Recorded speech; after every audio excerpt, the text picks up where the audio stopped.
आकाशवाणी रांची से प्रस्तुत है प्रादेशिक समाचार।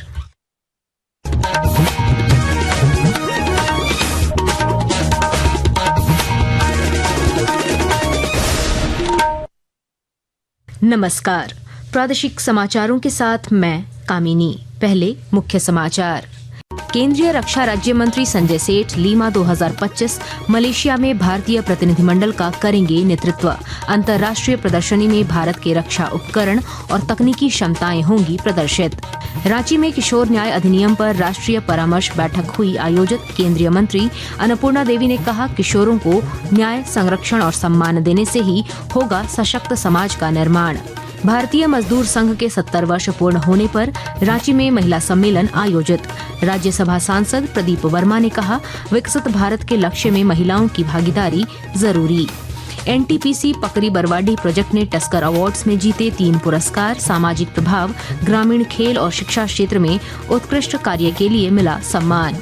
और IPL T20 में आज दिल्ली कैपिटल और गुजरात टाइटंस होंगे आमने सामने।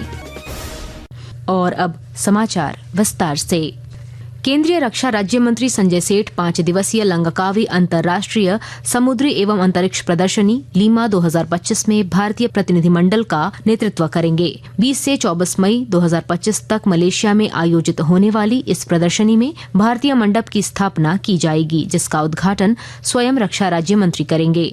इस दौरान भारत की कई सरकारी और निजी रक्षा कंपनियां भाग लेंगी और अपनी तकनीकी क्षमताओं का प्रदर्शन करेंगी। यह यात्रा भारत मलेशिया के बीच रक्षा सहयोग और रणनीतिक साझेदारी को और मजबूत करेगी।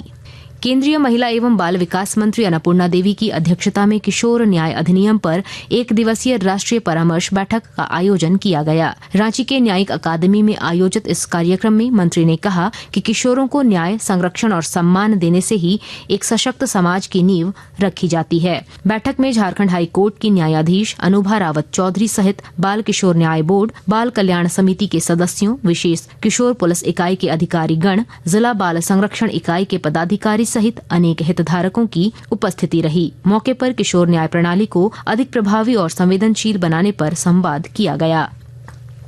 जमशेदपुर के गोलमुरी में महिलाओं ने भव्य सिंदूर यात्रा निकाली, जिसमें विधायक पूर्णिमा दास साहू समेत सैकड़ों महिलाएं तिरंगा लेकर शामिल हुईं। इस यात्रा का उद्देश्य ऑपरेशन सिंदूर की सफलता और देश की सेना और प्रधानमंत्री के प्रयासों को सम्मानित करना था। मौके पर विधायक पूर्णिमा दास साहू ने कहा कि भारत की महिलाएं जरूरत पड़ने पर देश की रक्षा के लिए झांसी की रानी की तरह लड़ सकती हैं।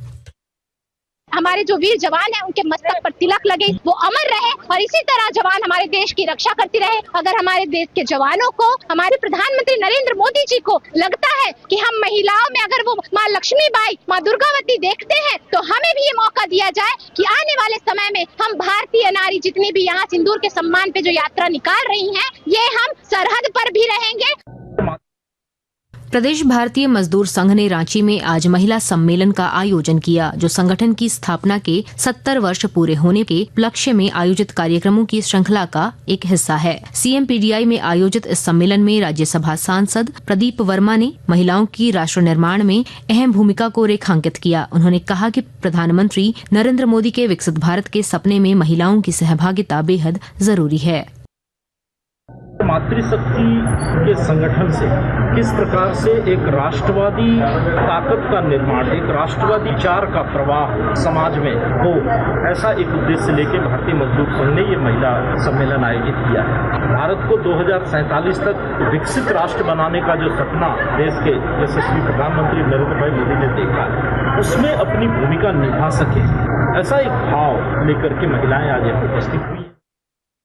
NTPC माइनिंग लिमिटेड के हजारीबाग बड़कागांव स्थित Pakri Barwadih coal mining project ने टस्कर अवार्ड्स 2025 में 3 श्रेणियों में पुरस्कार जीतकर राष्ट्रीय स्तर पर अपनी पहचान मजबूत की है।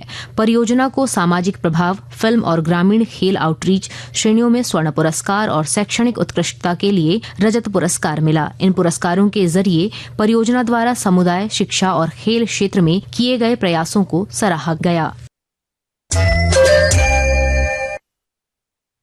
आकाशवाणी के ताजा तरीन समाचारों के लिए आप हमारी वेबसाइट newsonair.gov.in पर लॉग ऑन कर सकते हैं। ताजा समाचार X handle @AIR news alerts और Facebook page All India Radio News पर भी उपलब्ध है।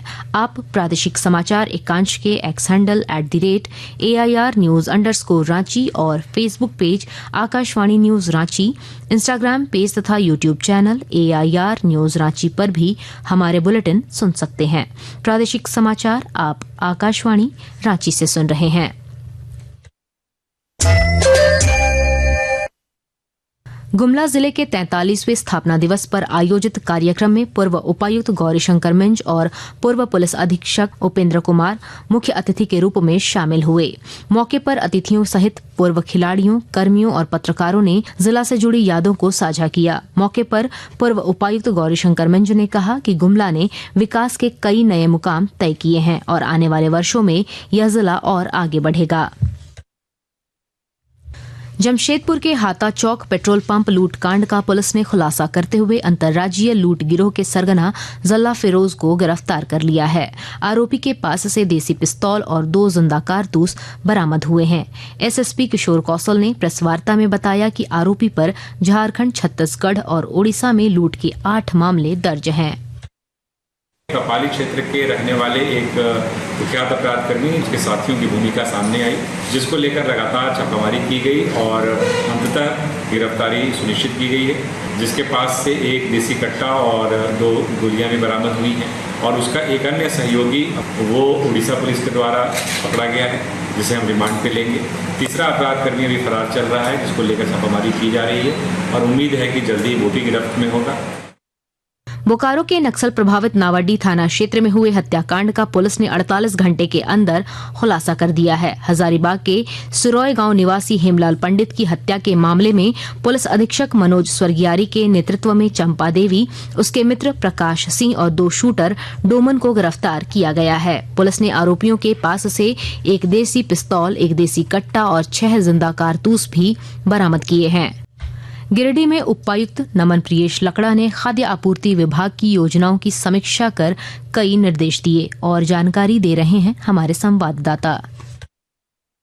राष्ट्रीय खाद्य सुरक्षा अधिनियम के तहत मृत लाभुकों का डाटा डिलीट करने का आदेश गिरिडीह DC नमन प्रियेश लकड़ा ने आपूर्ति विभाग को दिया है। DC लकड़ा ने जिला आपूर्ति पदाधिकारी, सभी BDO, गोदाम प्रबंधक, उठाव पदाधिकारी, FCI, डोर डिलीवरी अभिकर्ता के साथ वीडियो कॉन्फ्रेंसिंग कर गिरिडीह जिले में आपूर्ति विभाग द्वारा चलाई जा रही विभिन्न योजनाओं की समीक्षा की।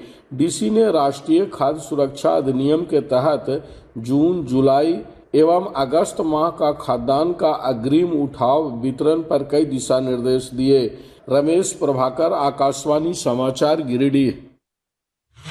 और अब मौसम का हाल। आज राज्य के कई जिलों में दोपहर बाद आई आंधी तूफान और बारिश से लोगों को गर्मी से राहत मिली। रांची और आसपास के क्षेत्रों में सुबह से ही आंशिक बादल छाए रहे और दोपहर के बाद गरज के साथ मध्यम बारिश हुई। रांची में अधिकतम तापमान 36 डिग्री सेल्सियस और न्यूनतम तापमान 23 डिग्री सेल्सियस दर्ज किया गया। मौसम विज्ञान केंद्र के अनुसार आगामी दिनों में भी बादल छाए रहने और बारिश की संभावना बनी हुई है। IPL T20 क्रिकेट में आज दिल्ली कैपिटल्स और गुजरात टाइटंस आमने सामने होंगे। यह मैच दिल्ली के अरुण जेटली स्टेडियम में शाम 7:30 बजे से खेला जाएगा। अंत में मुख्य समाचार एक बार फिर। केंद्रीय रक्षा राज्य मंत्री संजय सेठ लीमा 2025 मलेशिया में भारतीय प्रतिनिधिमंडल का करेंगे नेतृत्व। अंतर्राष्ट्रीय प्रदर्शनी में भारत के रक्षा उपकरण और तकनीकी क्षमताएं होंगी प्रदर्शित।